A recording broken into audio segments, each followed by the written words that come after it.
I'll do. Ever since the appearance of the Halloween edition of Pearl Market, it occurred to me that it would be quite interesting to find out what some other maps would look and, more importantly, play like in the dark.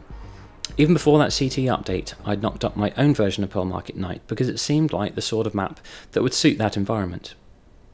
When I initially posted a brief video of that, it was met with a predictably wide range of opinions, from great excitement to insistence that night maps in fact didn't really work in BF4 as a rule.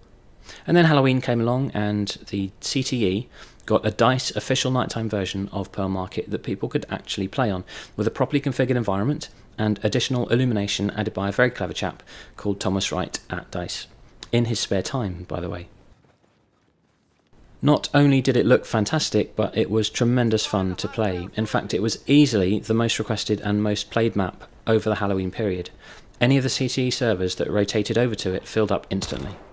A couple of months down the line, and my curiosity about how other BF4 maps would behave with similar treatment finally got the better of me, and I set out to organise an experimental play session on a limited number of maps that I'd roughly modified with the BF4 cinematic tools and saved as presets, which could be relatively easily applied by other players on their own clients. With the invaluable help of Mr. Pro Westy, we managed to group together a few like-minded and generous individuals and set about our task. That's been fairly well documented now, and I will include links to the recorded playtime that I'm aware of in the description. What I want to do in this video is just summarise what we experienced, what we learnt, and comment on a few of the observations that were made by people who have subsequently seen the footage and beautiful stills created by Burdu, who was also there on the night. I'll first point out the obvious and say that what we were doing was creating nighttime environments from daytime maps. It's not as simple as just lowering the overall light level or brightness, because these are maps that were only designed to be seen in one state, and they are textured and lit accordingly. So when you remove outdoor lighting, for example, you're often left with some peculiar looking reflection maps and smoke effects.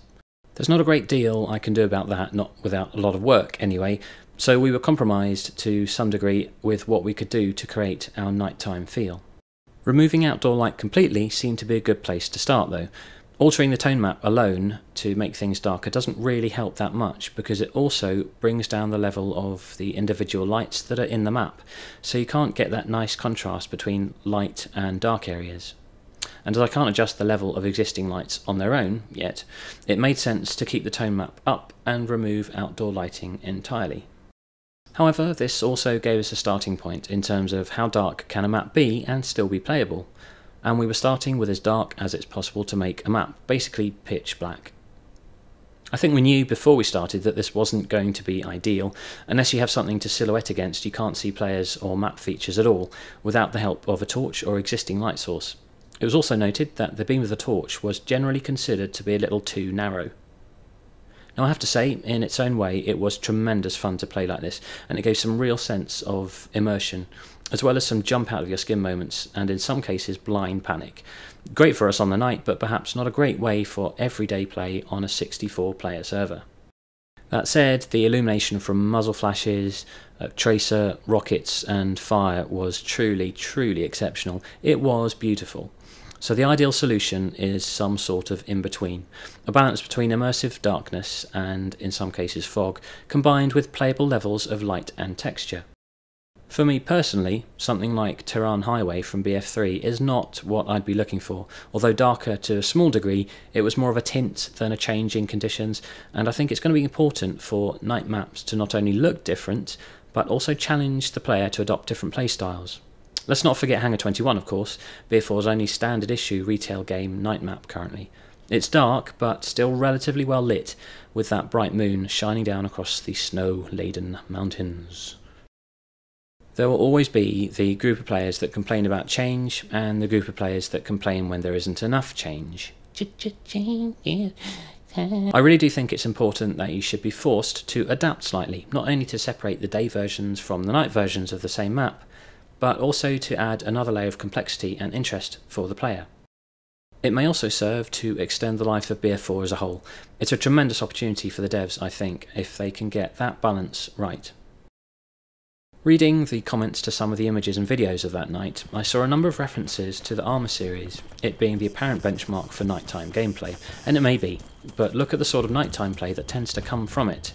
To me, it's little more than a green tinted version of daytime. Very little complexity at all is added from what I've experienced. Once you don those NVGs, you're basically in green world with very little reduction at all in visibility and minimal impact on playstyle. But then that's what real world NVGs are supposed to do, and Arma is more or less a simulation of that. So I don't accept that Arma is the only shooter to deserve a full night experience, and I don't accept that it's something that wouldn't shine, see what I did there, in BF4. So this was stage 1, we've explored the pitch black option. The next stage is to run a map with a low level of outdoor lighting set, with some additional point and spotlights added with the cinematic tools to provide a nice contrast between lit and unlit areas. Any additional points of light have to be added and positioned manually using the tools, and this can be quite a laborious task, but we may have a solution to that will make it easier. We'll have to wait and see. There will be a second playtest though, and I'm very much looking forward to it. For now though, Merry Christmas, and I hope to see you in the new year.